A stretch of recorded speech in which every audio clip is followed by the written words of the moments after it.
নমস্কার বন্ধুরা, গান ও গল্প সঙ্গীত দিলীপ চ্যানেলে আপনাদের সবাইকে স্বাগত। আজকের নিবেদন গল্প বাসর।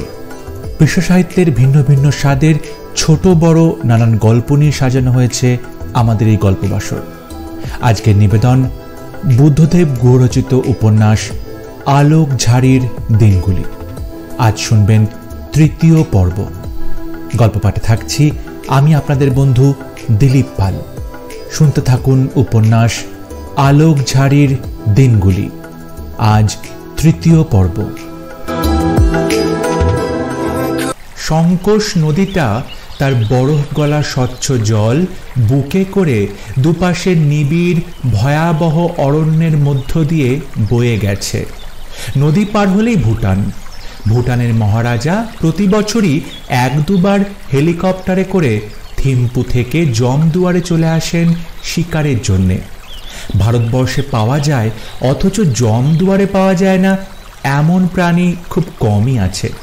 হাতি, বাঘ, বাইসন, গাউর, বুনোমোষ, চিতা, সম্বর, চিতল হরিণ, কোটরা, নানা রকম সাপ, নদীর জলে দ্রুত সাঁতরে যাওয়া কালো ও লাল মাছের মস্ত মস্ত ঝাঁক। খিজে নেই এই গহন ভয়াবহ বনে তা খোদাই জানেন। ভাবে আবু ছাত্তার। পাখি, নানা রকম প্রজাপতি। জমদুয়ার বাংলো থেকে মাইল দুয়েক দূরে পরেশ আর ছাত্তার সংকোষ নদীর পাশে একটি মোষের বাথানে বসেছিল। নেপালিদের বাথান। প্রায় 100 খানেক মোষ আছে। ঘি তৈরি করে তারা পৌঁছে দেয় ভুটানে। সংকোষের এক পারে ভুটান আর অন্য পারে আসাম এবং পশ্চিম বাংলা। নদীতে চান করে উঠেছে ওরা। তারপর দুপুরে ময়ূরের ঝোল আর ভাত দিয়ে ভরপেট খাওয়া দাওয়ার পর কোষে ঘুম লাগিয়েছিল। রাতের বেলাতে বাথানের নেপালিদের সঙ্গেই খেয়ে নেবে নেমন্তন্ন করেছে ওদের নেপালি গোয়ালারা। আজই সকালে একটা কুটরা হরিণও মেরে ওদের দিয়েছিল। তারই ঝোল, মেটে চচ্চড়ি আর ভাত খাবে রাতে। খিদেটাও বেশ চনমনে হয়েছে। ক্যামেরন সাহেব জমদুয়ারের দোতলা বন বাংলোতে আছেন। কলকাতা থেকে একটি পাঞ্জাবি মেয়েকে সঙ্গে করে এনেছেন উনি। বড় ঘরের মেয়ে, রূপ ফেটে পড়ছে, বয়সও 30-এর নিচে। কিন্তু হলে কি হয়, তাদের রকম সকম চলন বলন তারা যতই সম্ভ্রান্ততা দিয়ে ঢেকে রাখুক না কেন, ঘরের বউ আর টানা মালে তফাৎ থাকেই। চোখের সামনে ক্যামেরন সাহেবের ওই বেলেল্লাপানা সহ্য করতে পারে না পরেশ। জন্মেছিল বিত্তশালী পরিবারে, কিন্তু ছেলেবেলাতে ভিটে মাটি ছেড়ে চলে এসেছিল জন্মভূমি ছেড়ে এক বস্ত্রে, ইজ্জতের জন্যে। যে ইজ্জতের জন্যে অনেক মূল্য দিয়েছে তারা সকলে, সেই ইজ্জতই কেনা বেচা করছে এরা চোখের সামনে। যে দৃঢ়মূল রক্ষণশীল মানসিকতাতে তারা মানুষ হয়েছে, তাতে এই সব বড় চোখে লাগে, সহ্য করা মুশকিল হয়। অথচ প্রতিবাদও করতে পারে না, সে ক্ষমতাও নেই। ফলে মনের মধ্যে সবসময় একটা চাপা উত্তেজনা গুমোট মেরে থাকে। দম বন্ধ লাগে। অমন উদার খোলামেলা পরিবেশেও নিঃশ্বাস নিতে পারে না যেন। আবু ছাত্তার বড় স্থিতপ্রজ্ঞ মানুষ।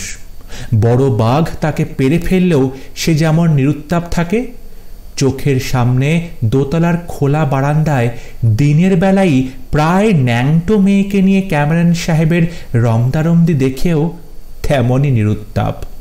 তবে ছাত্তারের চোয়াল দুটো শক্ত হয়ে ওঠে। দেখতে পায়, বুঝতে পারে পরেশ, আর চোয়াল শক্ত হলেই ভয় পায়।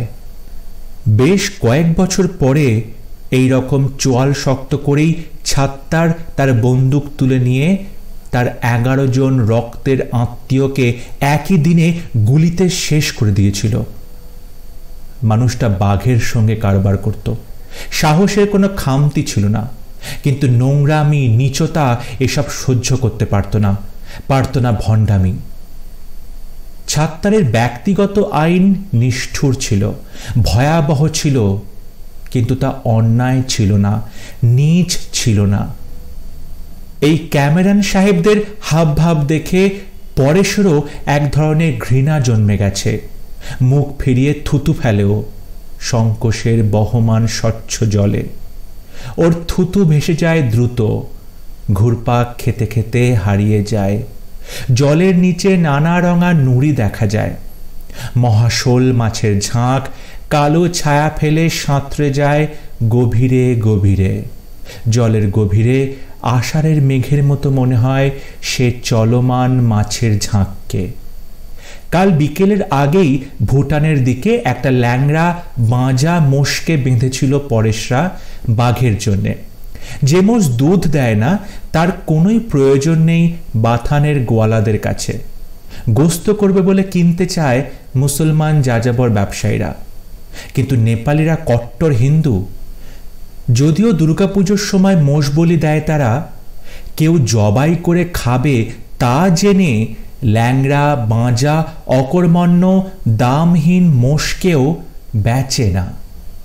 টাকা যাদের খুবই দরকার তাদেরই দেখা যায় যে টাকার জন্যে হাহাকার না করতে, টাকার জন্যে নিজেদের নিজস্বতা বিকিয়ে না দিতেও। সেই লোভ আছে শহরের মানুষদের। পরেশ ভাবে একদিন শহরের মানুষেরা পুরো পৃথিবীটাকে নষ্টভ্রষ্ট করে দেবে। এই গাছ থাকবে না, এই ফুল, এই বাঘ, এই শান্তি এবং এই মানসিকতাও। পেনশন এবং পুঁজিহীন রিটায়ার্ড পুরুষদের যেমন অবস্থা সংসারে, অনেকটা তেমনই অবস্থা ওই মোষটার। তবু ওকে কেউই অসম্মান করে না, না গোয়ালারা না অন্য মোষেরা। প্রায় প্রতি রাতেই বড় বাঘ এসে বাথানে হামলা করে। যদিও বাথানের শক্ত কাঠের বেড়ার মধ্যে ঢুকে মোষ নেওয়ার সাহস কোনো বাঘেরই নেই। একসঙ্গে বাঘিনী এবং বাচ্চারা থাকলেও নয়, তবুও হম্বিতম্বি করে। মোষগুলো বোঁ বোঁ করে প্রচণ্ড চিৎকার করে ওঠে। দাপাদাপি ঝাঁপাঝাঁপি হয় অনেকক্ষণ। ঘুমের দফা রফা। মশাল হাতে করে গোয়ালারা ঘেরার মধ্যে থেকেই লম্ফঝম্প করে, কানেস্তারা পিটিয়ে ভয় দেখায় বাঘকে। ঘেরার বাইরে অবশ্য বেরোয় না, মোষদের রক্ষা কবচ ছাড়ে না। একে বড় বাঘ, তাই রাত বলে কথা। সচরাচর বাথানের মধ্যে রাতের বেলা বাঘে কিছু করতেও পারে না। অনেক মোষ যে থাকে একসঙ্গে শিং উঁচিয়ে। মোষ ধরে বাঘে দিনের বেলাতেই, যখন কোনো মোষ চড়তে চড়তে একলা হয়ে যায় তখন। তবু রাতে এসে ভয় না দেখালেও যেন চলে না তাদের। ল্যাংড়া বাঁজা মোষটাকে মেরেছিল বাঘ গতকালই শেষ রাতের দিকে।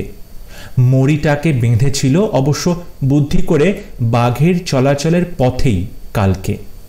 খেয়েছে সামান্যই, তাই আজ রাতে যে মরিতে আসবেই বাঘ সে বিষয়ে কোনো সন্দেহই নেই।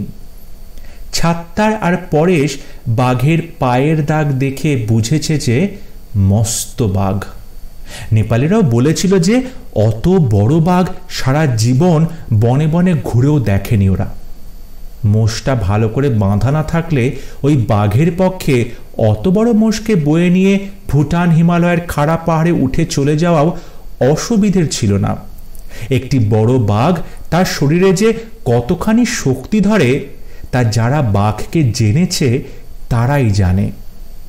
খুব ভালো করে শক্ত করে মাচা বেঁধেছে ওরা সারা সকাল ধরে, 4 জন লোককে নিয়ে। ক্যামেরন সাহেব বাঘ মারবেন বলেই এখানে এসেছেন। এখন মানে মানে মারতে পারলেই ভালো।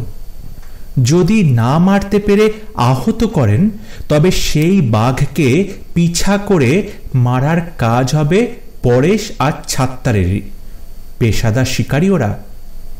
ক্যামেরন সাহেব নিজেই বাঘ মারতে পারলে 200 টাকা দেবেন বলেছেন, আর আহত করার পর সেই বাঘকে যদি ছাত্তারদেরই পিছা করে রক্তের দাগ দেখে দেখে খুঁজে বের করে শেষ করতে হয় তবে 300 টাকা।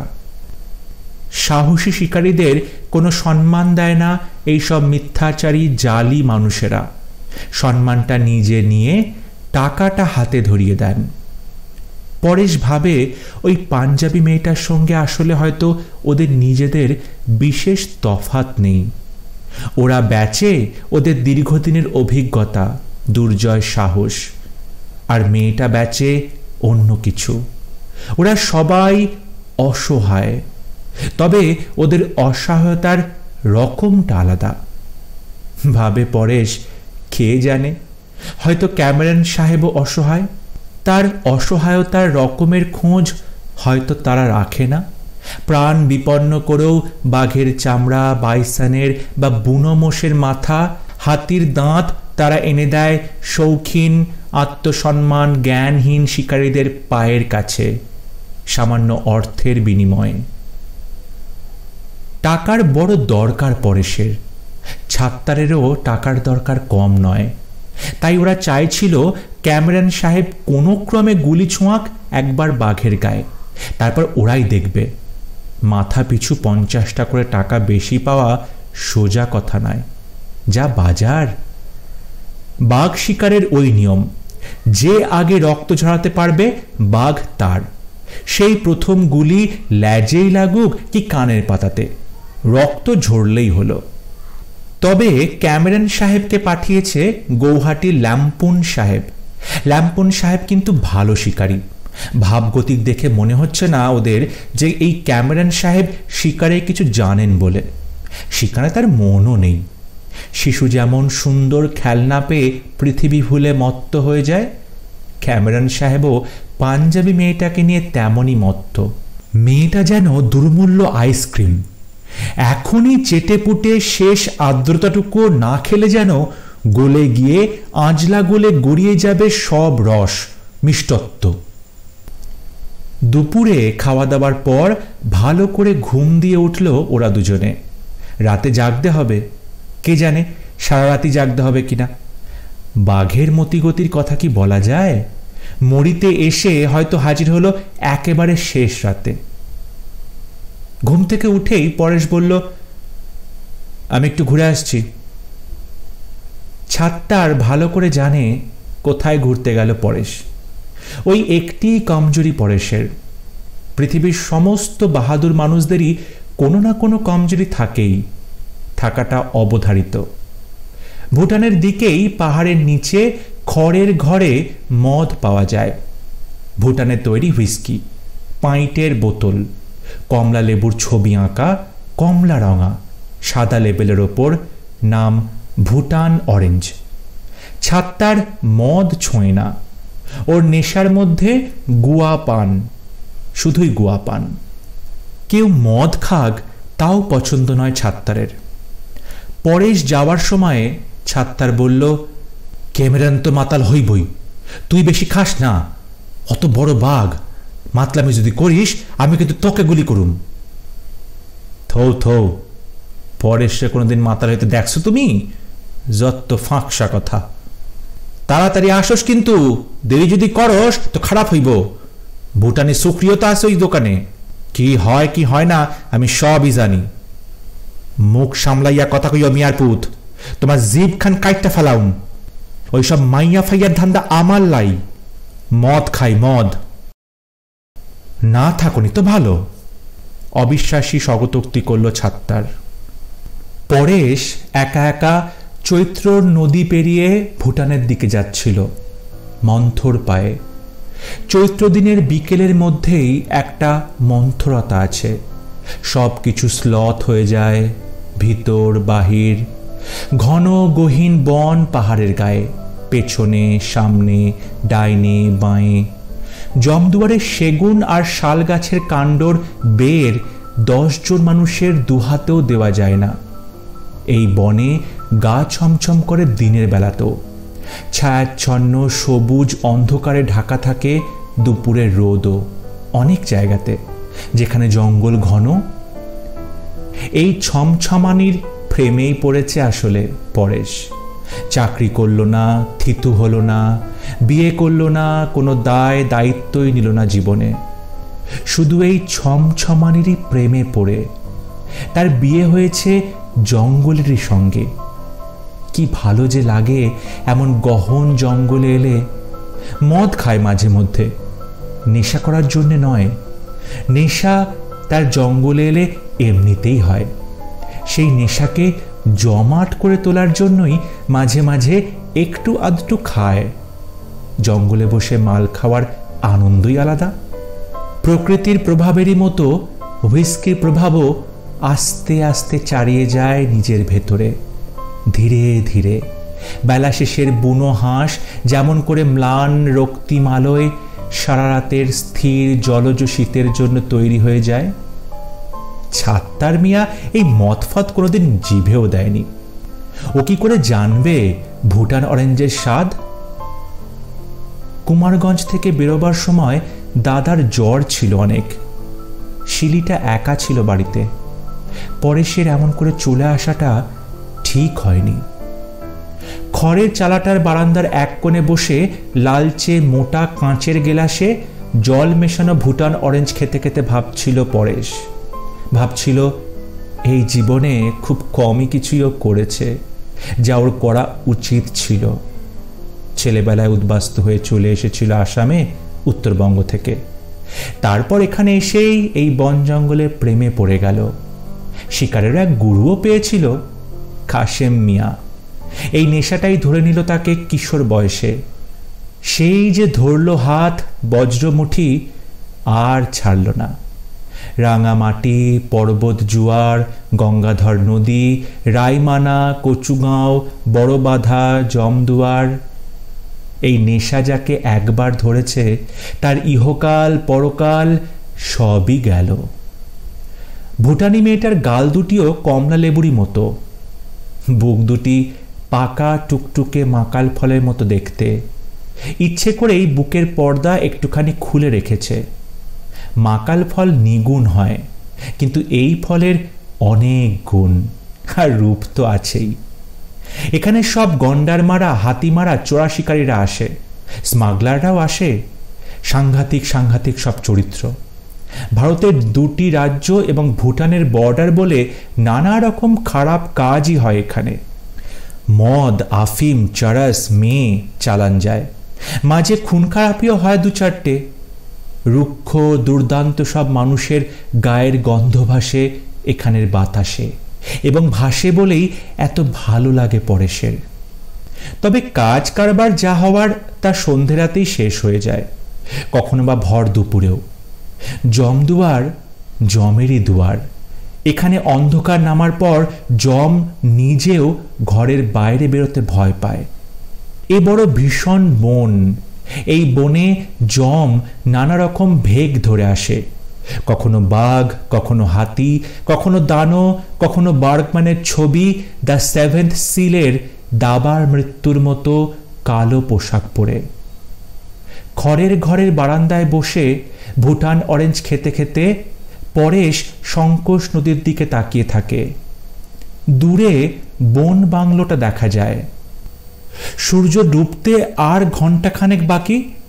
একটু পরেই মাচায় গিয়ে বসতে হবে ওদের।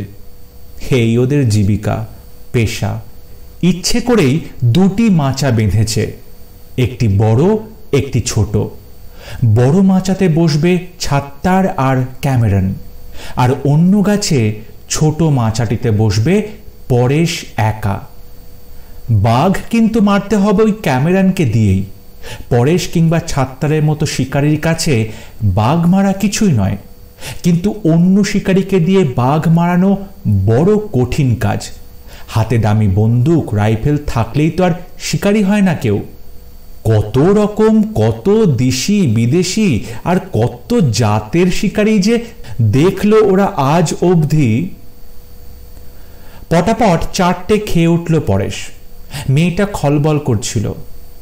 মেয়ে মানুষের দু উঁড়ুর মাঝের আনন্দর স্বাদ পেতে তাকে কিশোর বয়সে একবার বাধ্য করেছিল পাড়াতুতো এক 10 বছরের বড় দিদি।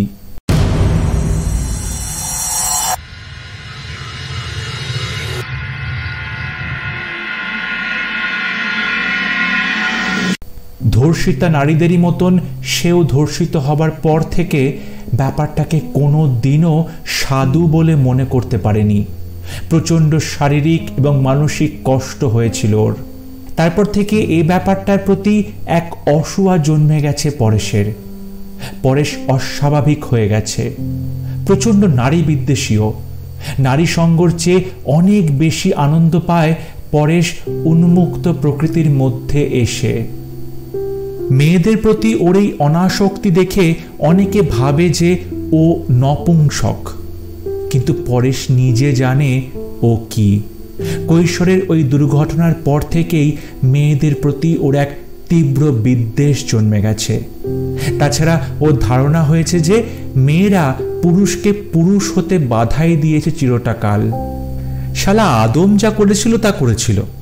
আদম মূর্খ ছিল বলে পরেশ কেন মূর্খ হতে যাবে? যতটুকু দাম মেয়েদের প্রাপ্য ঠিক ততখানি দামই দেয় তাদের। সেটুকুর এক কণাও বেশি দাম দিতে রাজি নয় ও। ভুটানি মেয়েটা পরেশের ঔদাসীন্যে ব্যথিত হয়। গত বছরও এসেছিল ওরা, তখনও হয়েছিল। মদ আর মেয়ে মানুষ একসঙ্গে থাকলে শুধু মদ নিয়ে সন্তুষ্ট কম পুরুষই থাকতে চায়, এমনই জেনে এসেছে মেয়েটি রূপোপজীবিনী হওয়ার দিন থেকে। পরেশ অন্যরকম। পরেশ কড়ায় গণ্ডায় নিজের ফেরত পয়সা বুঝে নিয়ে মরা বিকেলের হলুদ আলোয় কমলা রঙা মুখ ও বুকের ভুটানি মেয়েটির দিকে একবারও না তাকিয়ে মাচার দিকে ধীর পায়ে এগোতে থাকে। ওর বন্দুক ও সঙ্গে করেই এনেছিল। জমদুয়ারে এসে এক মুহূর্তও বন্দুকটা হাতছাড়া করাটা বুদ্ধিমানের কাজ নয়। বন্দুকটা কাঁধের ওপর ফেলে দুটি হাত লাঠির মতো করে শুইয়ে রাখা বন্দুকের ওপর রেখে দিয়ে হাঁটে সে, ফিরে চলে বাথানের দিকে। বেলা পড়ে এসেছে, ছায়ারা ঝুপড়ি হয়েছে, নিবাত নিষ্কম্প বন ভরে উঠেছে নানা রকম মিষ্ট কটু কষায় গন্ধে। মাচার দিকে এগোতে দেখতে পেল পরেশ যে ছাত্তার বন বাংলো থেকে জিপে করে ক্যামেরন সাহেব আর সেই পাঞ্জাবি মেয়েটিকে নিয়ে মাচার দিকেই আসছে। মাচা অবধি এলে জিপের শব্দে বাঘ যেখানেই থাকুক হুঁশিয়ার হয়ে যাবে। মাচা অবধি আসার মতো বোকামি ছাত্তার করবে না যে, তা পরেশ জানত। পরেশ ভেবে পেল না যে বড় বাঘ মারবে ক্যামেরন সাহেব, সঙ্গে ওই রিঙ্কি নামের মেয়েটি কি করতে আসছে। বাঘ শিকার খেলা নয়, এমনকি মাচায় বসে বাঘ শিকার দেখাটাও খেলা নয়। অনভিজ্ঞ বাক্যবাগীশেরা অর্বাচীনের মতো যা খুশি বলতে পারেন। মাচাতে হেগে মুতে দিতে দেখেছে কত বড় বড় শিকারীকে শুধু বাঘ দেখেই। বাঘ তো শুধু একটা জানোয়ার মাত্র নয়, বহু শতাব্দীর রূপকথা, লোককথা, কুসংস্কার আর ভয়ের জীবন্ত প্রতীক। প্রকৃত বুনো বাঘ যখন প্রতিবারই সামনে এসে দাঁড়ায়, স্যাংচুয়ারির বসে খাওয়া ঘাড়ে গর্দানে হওয়া বাঘেদের কুলাঙ্গারদের কথা বলছে না পরেশ, তখন বুকের মধ্যে পেটের মধ্যে যে কি হয় তা পরেশই জানে। যেসব আরাম কেদারাবাসী কিতাব দুরস্ত সাহসী সমালোচক মাচায় বসে বাঘ মারা শিকারের মধ্যেই পড়ে না এ কথা ঠেঁটি বেঁকিয়ে বলেন, তারা বনের বাঘকে তার স্বাভাবিকতায় কোনো দিনও দেখেননি। স্যাংচুয়ারির বা চিড়িয়াখানার পোষা বাঘ নয়, জঙ্গলের আসল বাঘ।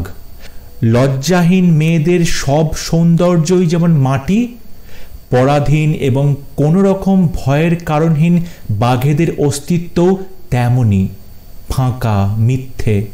তারা সত্যি তাদের নিজ নিজ জাতের কুলাঙ্গার।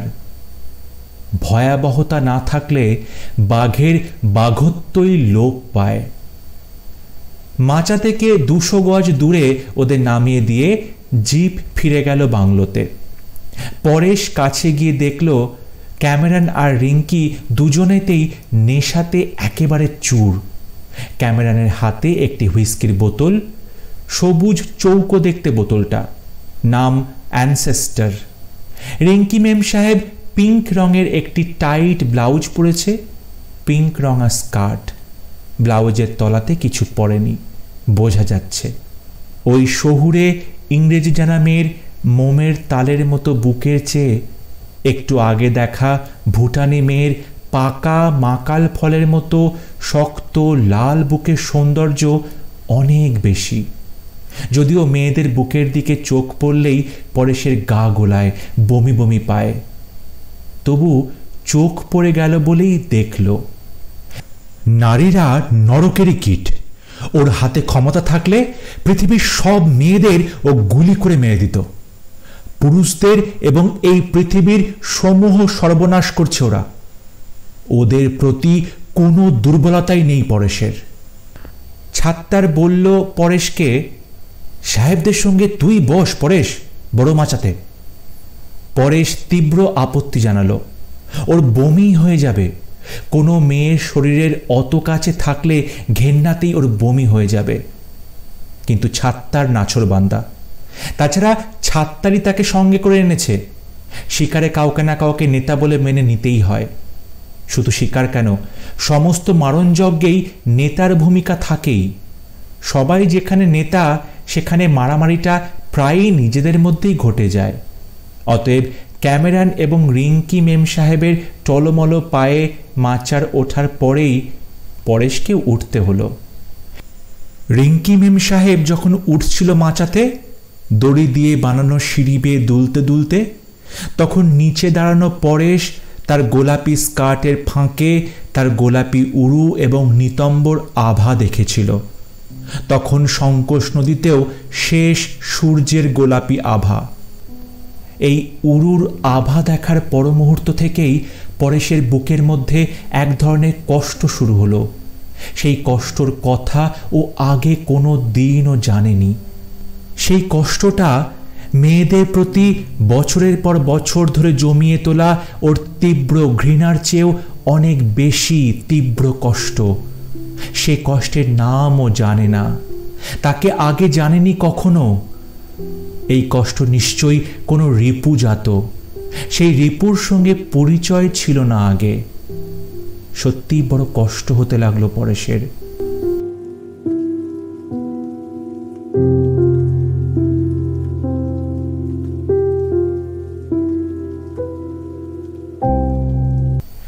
বাঘটার আসার কথা ভুটান পাহাড়ের দিক থেকে। পায়ের দাগ তাই বলে। এমন গহন জঙ্গলে বাঘ বেলা থাকতে সেই হাজির হওয়ার কথা। বিশেষ করে আগের রাতে শেষে করা মুড়ি খেয়েও গেছে একটুখানি। অতএব সূর্য ডুবে গেছে, কিন্তু পশ্চিম আকাশে গোলাপি আভা আছে এখনো।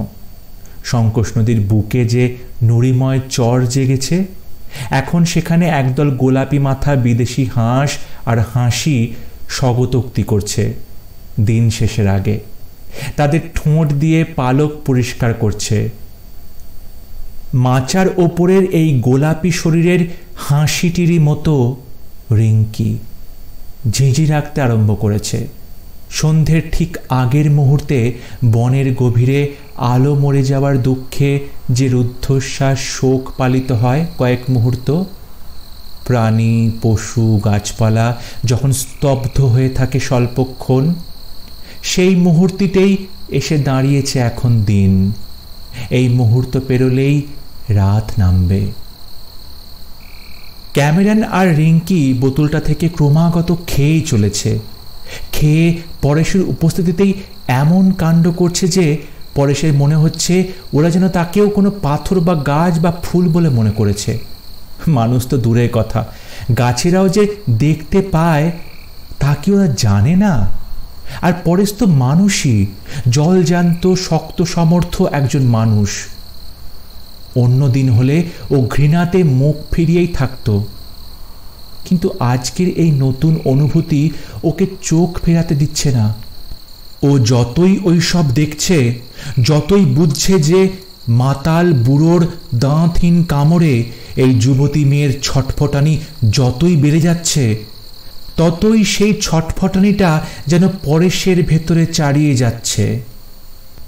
আজকে কিছু একটা ঘটবে, পরেশ নিজেকে বলল মনে মনে। সত্যি সাংঘাতিক কিছু ঘটবে।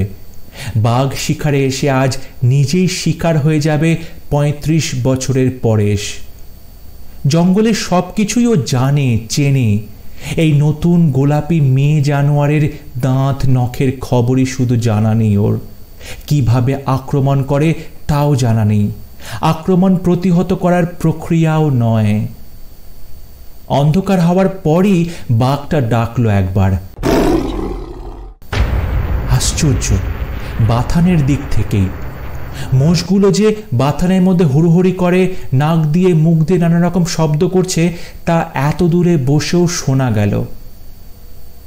আশ্চর্য তো, বাঘটা কাল রাতে মরি করেছে, আসবেও এখানেই, তবুও মোষেদের বাথানের কাছে একবার না গিয়ে পারল না। পরেশের মনে হলো রোজই একবার করে ভয় দেখিয়ে যায় সম্ভবত বাঘটা, বাথানে মোষেদের ওপর মানসিক চাপ সৃষ্টি করবার জন্যে। কুমারগঞ্জের মুদির দোকানি মধুদা যেমন রোজই ধার দেওয়া বন্ধ করে দেবে বলে ভয়ে খাবি খাওয়ায় পরেশকে, নখ দন্তওয়ালা জানোয়ার আসলে শহরে গঞ্জেই বেশি আছে জঙ্গলের চেয়ে, মধুদার মতো, ক্যামেরন সাহেবের মতো। তবে ওদের দাঁত নখ দিয়ে ফালা ফালা করে দিলেও রক্ত পড়ে না, এই যা তফাৎ। অনেকের দাঁতে নখে সত্যি ধারও থাকে না যেমন ক্যামেরনের, কিন্তু তবুও দাঁত নখ দেখিয়েই তারা সহজে কাজ হাসিল করে। আলমারিতে, ব্যাংকে তাকের পর তাক তাদের দাঁত নখ সাজানো থাকে, কাগজে ছাপা নখ, রূপোর দাঁত, সোনার থাবা। পরেশ জানে বলেই বাঘের চেয়ে এদের অনেককেই বেশি ভয় করে ওর। বাঘের ঘোঁত তো জানাই, কিন্তু এদের ঘোঁত জানা যায় না। সব শিকারীরই নিয়মকানুন থাকে, শিকারী এমনকি শিকাররাও সেই অলিখিত নিয়মকে মেনেই চলে। কিন্তু এই সব শিকারীরা কোনো নিয়ম, কোনো বিবেকেরই ধার ধারে না।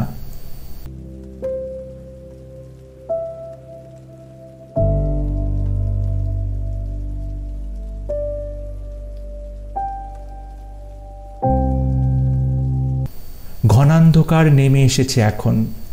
জঙ্গলের চন্দ্রাতপের নিচে অন্ধকার গাঢ়তর হয়েছে। একটা ঠান্ডা ঠান্ডা ভাব। রাত পাখিরা ডাকছে থেকে থেকে, অনেক পাখি।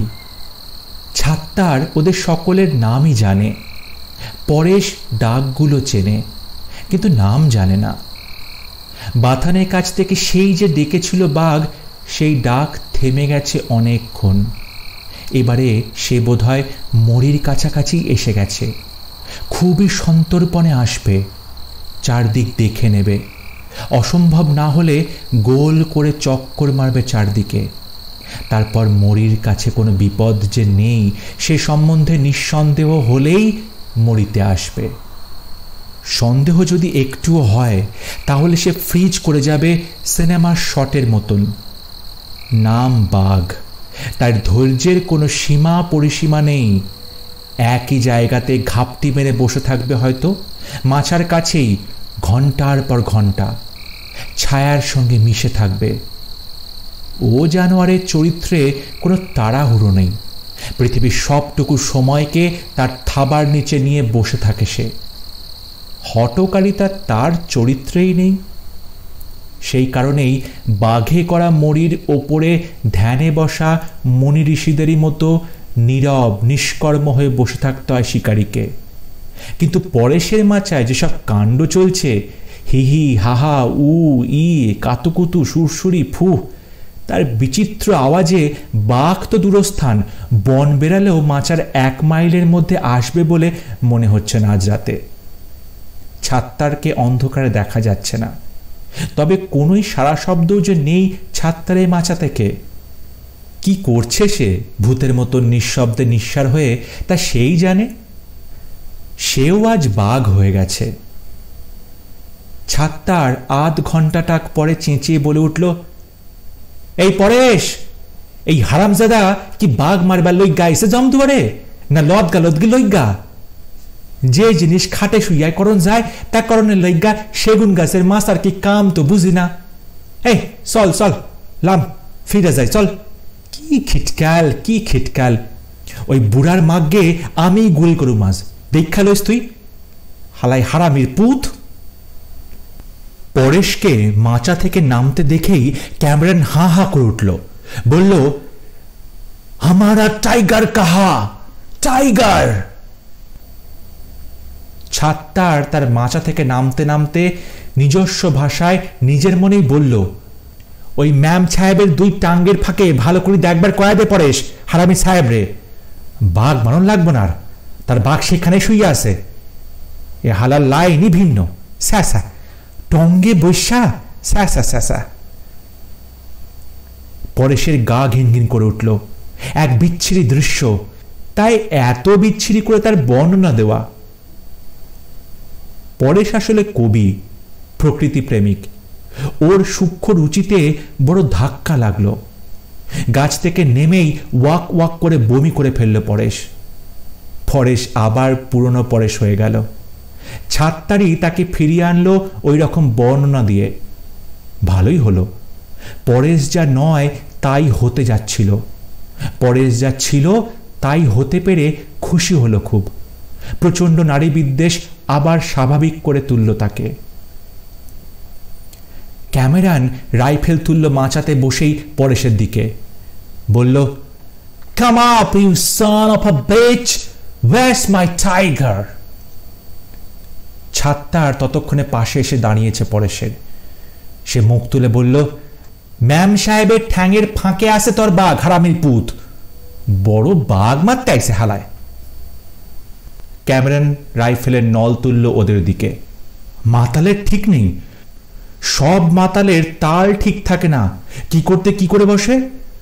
মুহূর্তের মধ্যে ছাত্তার তার বন্দুক তুলে গুলি করল ওদের দিকে। গুলি বল ছিল, সেটা গিয়ে গাছের কাণ্ডে লাগলো ক্যামেরনের মাথার 1 হাত ওপরে। ছাত্তার যেখানে মারতে চেয়েছিল সেখানেই লাগলো। রিঙ্কি আর্তনাদ করে উঠল, ক্যামেরনও। পরক্ষণেই ক্যামেরন গুলি করল রাইফেল দিয়ে। গুলিটা ওদের 3 হাত বাঁদিকে শালের চারা গাছে লাগলো, মাটি ভেদ করে। রাইফেলের বজ্র নির্ঘোষ গম গম করে ফিরে এলো ভুটান পাহাড় থেকে। ছাত্তার বলল, চল পরেশ পালাই, এ হালার মাতালে ঠিক নাই, তাই হাতে আমার ম্যাগাজিন রাইফেল। যদি গুলি লাগা যায় আন্দাজে, কম তো যায় না। কপাল যখন খারাপ হয় তখন। ওরা ইঁকে বেঁকে দৌড়তে লাগলো বাংলোর দিকে। দৌড়তে দৌড়তে ছাত্তার বলল, হারার পুতের নিশানখানা দেখছস? মাসার একের নিচে খাড়াইয়াছিলাম, তাই আমাগো 3 হাত বাঁয়ে ফেলাইয়া রাইফেলে গুলি খান রে। হালায় বড় বাঘ মারে, খাউক, খাইয়া ফেলা খালারে বাঘে। খুবই খুশি হমু আনে। এখন কি করবে ছাত্তার? তুমি যে ওই গুলিটা ওকে ভয় পাওয়াবার জন্যই করেছিলে তা তো বিশ্বাস করবে না। থানায় গিয়ে বলবে আমরা ওকে মেরে ফেলতে চেয়েছিলাম।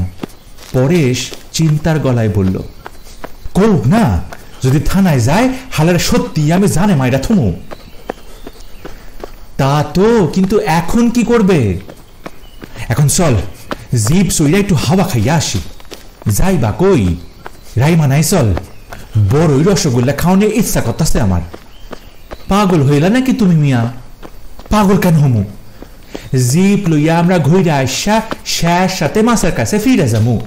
ওই হালার ক্যামেরানের সাধ্য আছে নাকি এই জঙ্গলে মাছা শিক্ষা নাই মা ওই মাইয়ারের সঙ্গে লইয়া বাংলায় ফেরনের? ভয়েই মইয়া থাকবো আনে পথে। যতক্ষণ আমরা যামু ততক্ষণই হালা শাস্তি। লাভ কি হইল? বাঘ তো মারা হইল না, টাকা তো দিব না, সুদামুদা হয়রানি। থাম তো, বাঘ মারতে কি লাগে? অল্লাইগা মারলে মারুম যদি হালায় টাকা দেয়, নইলে বাঘ এমনি মাইরা চামড়া বেচা দিমু অনে লহর শেখরে ধুবড়িতে। চইলা যাইব গিয়া শেষ আমরা গুহাটি। আমেরিকানরা বহতি দামে লইয়া যাইব গিয়া। যে টাকা ওই ক্যামেরানে দিত চামড়া বিক্রি কইয়া তার থেকে অনেক বেশি টাকা পামুনে। টাকা টাকা করস কেন? আমরা কি ভিখারি? যতদিন হাতে বন্দুক আছে ততদিন না খাইয়া মরুম না, শুনছস? কান খুল্লা শুনা রাখ। হ, পরেশ বলল মাথা নিচু করে। বাংলোতে পৌঁছেই দেখল ড্রাইভার উৎকর্ণ হয়ে বসে আছে। ড্রাইভারও ধুবড়ির। সাহেব তো ভাড়ায় এনেছে জিপ ধুবড়ি থেকে। ড্রাইভার আনসারকে বলল ছাত্তার, চল রে আনসার ভাই, রসগোল্লা খাইয়া আসি। ড্রাইভার আনসার বলল চিন্তিত গলাতে, সাহেব যদি ভাড়া মারা লইয়া গোলমাল করে, ও সাত্তার ভাই পরে সামলাইব কাটায়? স্যার আনদে তো, ওর প্যান্ট তুলুন খুইল্লা ফেলাম না, মাগিটারে রাখা দি মনে, তারপর নেপালি গো বাথানে পৌঁছাইয়া দিয়ে আসুন, একরি ঘি বানাইয়া থুইব তারা। ওইসব পেঁয়াজি আমার থনে মারণ লাগবে না। আমার নাম আবু সাত্তার। হালার ক্যামেরানের কি সিনন বাকি আছে নাকি আর আমারে? মুই ভালোর সঙ্গী ভালো, খারাপের সঙ্গী জম। হ্যাঁ, হালাই ভালো কইরা জানে তা, কোন নাই চিন্তা নাই তো গো। চল চল, রসগোল্লা লইগা মনটা হাসর পাসর করতেছে। খুব জোরে জিপ চালিয়ে আনসার যখন রায়মানাতে পৌঁছল, রায়মানার ছোট্ট মিষ্টির দোকানের মালিক দোকানের ঝাঁপ বন্ধ করে বাড়ি যাওয়ার তোড়জোড় করছিল। ঠিক সময়ে ওরা গিয়ে পৌঁছল। রসগোল্লা গরমই নেমেছিল সবে। আনসার বলল, যা হইল তা ভালোর জন্যই, মর প্যাটটা নরম হইয়াছিল সকাল টিক্কা, ধইরা যাইব গিয়া গরম রসগোল্লা খাইয়া। দোকানের মালিক ঘাঁটু বলল ছাত্তারকে, খান খান, যতগুলা খুশি খান, পয়সা কিন্তু নিমু না। কেন পয়সা নিবি না কেন? আমরা কি তোর কুটুম? কুটুম না হইলো হয় কি, সেই মাঘ মাসে আইছিলেন না ছাত্তারদা, যা হরিণের মাংস খাওয়াইছিলেন, কি কম। আমার বউ তো কয় মুখে লাই গাছে অহনো। এইবারে কি হইল শিকার, কারে লইয়া আইছেন? পরেশের মুখটা চিরদিনই খারাপ। বলল, এবারে যা শিকার হইতাছে তা খাইলে তোমার পেট নরম হইয়া যাইব গে ঘাঁটু আনসারের মতো। সব খাদ্য সব শিকার খাইতে পারে কি হক্কলে? তেমন তেমন খাদ্য লইগা তেমন তেমন পেটের দরকার, বুঝলানি? ঘাঁটু কথার মানে না বুঝে হাঁ করে চেয়ে রইল পরেশের মুখে। ছাত্তার মুখ ভরা রসগোল্লা নিয়ে মুখ বন্ধ করা অবস্থাতেই ফিচিক ফিচিক করে হাসতে লাগলো। এমন সময় বাসটা এলো, শেষ বাস। জানলার খড়খড়ি খড়খড়িয়ে, গ্যাটিস লাগানো টায়ারে ভটর ভটর আর ঢিলে বনেটে ঝ্যাকর ঝ্যাকর শব্দ করে পেট্রোল ট্যাঙ্কের মুখ থেকে উপচে পড়া পেট্রোলের তীব্র মিষ্টি গন্ধ ছড়িয়ে। বাসটা মিষ্টির দোকানের সামনে দাঁড়িয়ে পড়তেই ড্রাইভার বাল্ব হর্নটি জম্পেশ করে ধরে 3 বার টিপল। রওনা হবে আবার উল্টো পথে, জঙ্গলের মধ্যে দিয়ে নির্জন পথ। প্যাসেঞ্জার বেশি থাকলে সাহস হয়, এই দিকে নেই এমন জানোয়ারও তো নেই। বাসটার দিকে চেয়ে থেকে রসগোল্লা খেতে খেতে হঠাৎই পরেশ উঠে দাঁড়ালো তোক করে। ঘটি চেয়ে হাতটা পথে ধুয়েই বলল, ছাত্তার ভাই আমি চলি, ডাক আইছে আমার, দাদাই আমারে ডাকে, তুমি ওই ম্যাম সাহেব আর বুড়ারে সামলাইও। ছাত্তার ভুরু তুলে তাকালো একবার ওর দিকে। পরেশ ততক্ষণে বেরিয়ে পড়েছে দোকান ছেড়ে, ড্রাইভারের পাশের ভালো সিটে বসবে বলে। বাসের ড্রাইভারও বন্দুক কাঁধে পরেশ শিকারীকে দেখে খুশি হলো। এই রাস্তায় সঙ্গে শিকারী থাকলে বুকে বল লাগে। বড় বাঘ পথের মধ্যে দাঁড়িয়ে প্রায়ই হুয়া হুয়াও করে। ড্রাইভার বলল, আজ কিন্তু তামাহাটি থাকুন লাগবে পরশদা, বাস তো ওই অবধি যাইব। তুই থাকবি কই? আমি তো গোলাপ চাঁদজির গদি ঘরে শুয়ে থাকুম, বারান্দায় খাটিয়া টাইনা লইয়া। গরমের দিনে শোনে চিন্তা কি? আর খাওন দাওন? গোলাপ চাঁদজির সেঠানি পুরি তরকারি দিয়ে আনে, ফুট ফরমাস খাইটা দিই না কত। ধুবড়িতে পুরসা পৌঁছাইয়া দাও, কনসু গাঁতে মাইয়ার বাড়ি আসার পৌঁছাইয়া দাও, কারি গাছ থিক্কা পাতা সেইরানো বন খুঁজা। খাওয়াইব না কেন? ভাবনা কি আপনিও খাইবেন না আমার লগে? না, আমি মনামিত্রের বাড়ি চলে যামু। মনামিত্র নাই, ধুবড়ি গেছেন গিয়া। বাসু আর পাঁচু তো থাকবো। মানিক দায় গল্প করে ভারী মজার। হ, যা কইছেন পরেশদা, ওয়ার রিটার্ন মানুষগুলান ব্যাপার স্যাপারই আলাদা, কি কন? হ, এক্সপিরিয়েন্সের দাম নাই। পুরুষ মানুষে যদি দুনিয়ায় না দেখলো তাই কইবার মতো করলোটা কি? আনসার অবাক হয়ে পরেশের দিকে তাকিয়েছিল, মানে বাসটার দিকে। পরেশের কম্বল, সুজনি, বালিশ সব পড়ে আছে নেপালিদের বাথা নেই।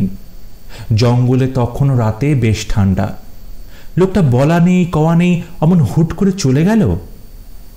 আরো অবাক হলো ছাত্তার ভাইও ওকে কিছু বলছে না বলে। রসগোল্লা খেয়ে ছাত্তারও হাত ধুয়ে বাসের সামনে গিয়ে দাঁড়িয়ে পরেশকে বলল, ফিরনের পথে কুমারগঞ্জে তোর সঙ্গে দেখা কইরা যাবো আনে, দেখি কি হয়। যা হয় হইব, তোমার কি অবিশ্বাস করি আমি? না সে কথা ঠিক আছে, আচ্ছা যাই। যাও নাই, আসো। জিপটা চলে গেল। একটু গিয়েই বন বিভাগের চেক নাকাটা পেরিয়েই টপ গিয়ারে ফেলে হেডলাইটটা ডিপার করে দিল আনসার। তারপর গভীর বনের মধ্যে রাস্তায় জিপের স্পিড বাড়িয়ে বলল, অদ্ভুত মানুষ এই পরেশদা, না ছাত্তার ভাই? রসগোল্লা খেয়ে ছাত্তার মুখে গুয়া পান দিয়েছিল, বলল, সব মানুষই অদ্ভুত। মানুষের ছাত্র আর জানোয়ারের ছালা হয় যে একই রকম হইব? আমাকে পরেশ হইল গিয়া পোয়েট, ভাবু যখন ওর যা মুড হয় বাবু ঠিক তখন তাই করেন। আমারও খুব ইচ্ছা যায় পরেশ হইয়া যাই, কিন্তু ঘরে বিবি আছে, পোলাপান, ক্ষুদা, এইটা চাই ওইটা চাই। এই জীবনে যখন যা ইচ্ছা করে তাই করার মতো কঠিন কাম আর কিছু লাই রে আনসার। আমরা পারি না, পারি নাই। পরেশ পাচ্ছে, লোকে অরে ভ্যাগাব, দায়িত্ব জ্ঞানী, লোফার কয়। কয় তো কয়, হাতে পরেশে কিছুই যায় আসে না। নিজের জীবনের স্টিয়ারিং ওর নিজেরই হাতে। আমাকে মতো বেরি নাই দেখ, তুই জিপ চালাইতাছস আর আমি বৈশা আছি তোর পাশা। নিজের জীবনের গাড়ি নিজে চালাইতে না জানলে সুদামুদা পাইসা কোনো লাভই নাই।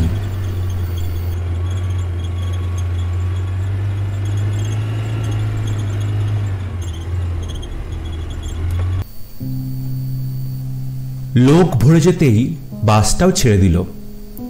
পরেশ ড্রাইভারের পাশে বসে ভাবছিল, দাদার অসুখের কথা মনে পড়াতেই যে ও ফিরে যাচ্ছে। শুধু তা নয়, তাছাড়াও আরো কিছু ছিল। ওই রিঙ্কি মেয়েটার শরীর ও সমস্ত শরীরে জ্বালা ধরিয়ে দিয়েছিল। এমন যন্ত্রণা ও কখনো ভোগ করেনি। মেয়েরা হলো গিয়ে পুরুষের শত্রু। ওদের এই শরীরের মধ্যে জাদু আছে। পুরুষ হলো বহির্মুখী জীব। বনে পাহাড়ে বন্দুক হাতে ঘুরে বেড়ানোই তার কাছে জীবনের সব। ওই মেয়েটা তাকে বন্দি করতে চেয়েছিল না চেয়েই। অনেক বিপদের হাত থেকে বেঁচে সে এই ৩৫ বছর পথ পেরিয়ে এসেছে। ওই লোভের পথে পা বাড়াবে না বলে নিজের ভেতরে এই মেয়ে যাত্রার প্রতি এক গভীর ঘৃণা জমিয়ে তুলেছে। সংসার, ছেলে মেয়ে, রান্নাবান্না, অসুখ বিসুখ এসব সে দাদার পরিবারের থেকেও জেনেছে। ওপর ওপর দাদার জন্যে, বৌদির জন্যে যতটুকু পেরেছে করেছে। টাকা পয়সা তারা যা দেয় তার থেকেও বেশি দিয়েছে চিরদিন। কোনো গদিতে থাকলে ওর চেয়ে কম খরচে ওর চলে যেত দিন। বিবেকের কারণেই পারেনি। তবে নিজের সংসার করার মতো মূর্খামি এতখানি পথ পেরিয়ে এসে সে করতে রাজি নয়। তাছাড়া ও মেয়ে তো সংসারের মেয়ে নয়, বাজারের মেয়ে। যাদের নষ্ট করার মতো অঢেল টাকা আছে ক্যামেরানের মতো, তারাই পারে ওরকম বাজারি মেয়ের সঙ্গে বাজার করতে। ওসব মেয়ের ধর্মই পুরুষকে নষ্ট করা। যার ঘর আছে তার ঘর ভাঙা, যার ঘর নেই তাকে ঘরের মিথ্যে স্বপ্ন দেখানো। বেঁচে থাকলে শিকার অনেকই করবে, টাকাও রোজগার করবে শিকার করে। মানে প্রাণ নিয়ে, তার স্বাধীনতা নিয়ে সে তাই পালিয়ে এসেছে। পরেশ ভাবছিল তার শরীরটা তার সঙ্গে এই প্রথম বেইমানি করল। তার শরীর মধ্যে এত হাজার কাঁকড়া ঘুমিয়েছিল, তাদের দাঁড়ার কামড় যে এমনই ভীষণ তা আগে কখনো জানেনিও। খোলা হাওয়ায় শেষ চৈত্রর বনের রাতের গন্ধে পরেশের মন আবার খুশিতে ভরে উঠেছে। ড্রাইভার বলল, বিড়ি খাবা নাকি একটা পরেশদা? দাও বলে পরেশ হাত বাড়ালো। তারপর বিড়িটা হাওয়া আড়াল করে ধরিয়ে জোর ধোঁয়া ছাড়ল এক বুক।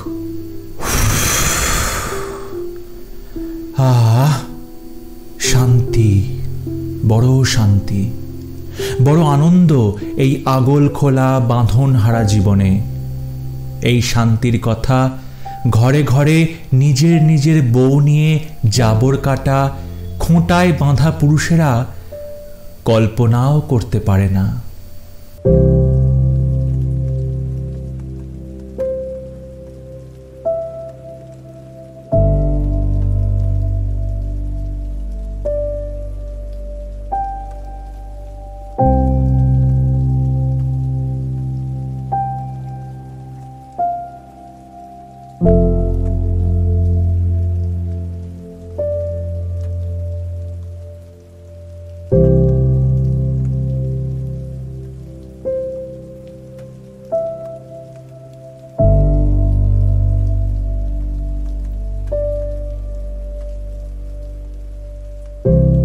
এই সঙ্গে শেষ হল আজকের গল্প বাসরের গল্প পাঠ। আজ শুনছিলেন বুদ্ধদেব গুরচিত উপন্যাস আলোকঝাড়ির দিনগুলির তৃতীয় পর্ব। গল্প পাঠে ছিলাম আমি আপনাদের বন্ধু দিলীপ পাল। গল্প পাঠ এবং অনুষ্ঠানটির উপস্থাপনা কেমন লাগলো অবশ্যই জানাবেন। আপনাদের সুচিন্তিত মতামত একান্ত কাম্য। উপন্যাসের পরবর্তী অংশ নিয়ে খুব শীঘ্র দেখা হবে। ততক্ষণ শুনতে থাকুন গান ও গল্প সঙ্গে দিলীপ। সবাই ভালো থাকবেন, সুস্থ থাকবেন। ধন্যবাদ।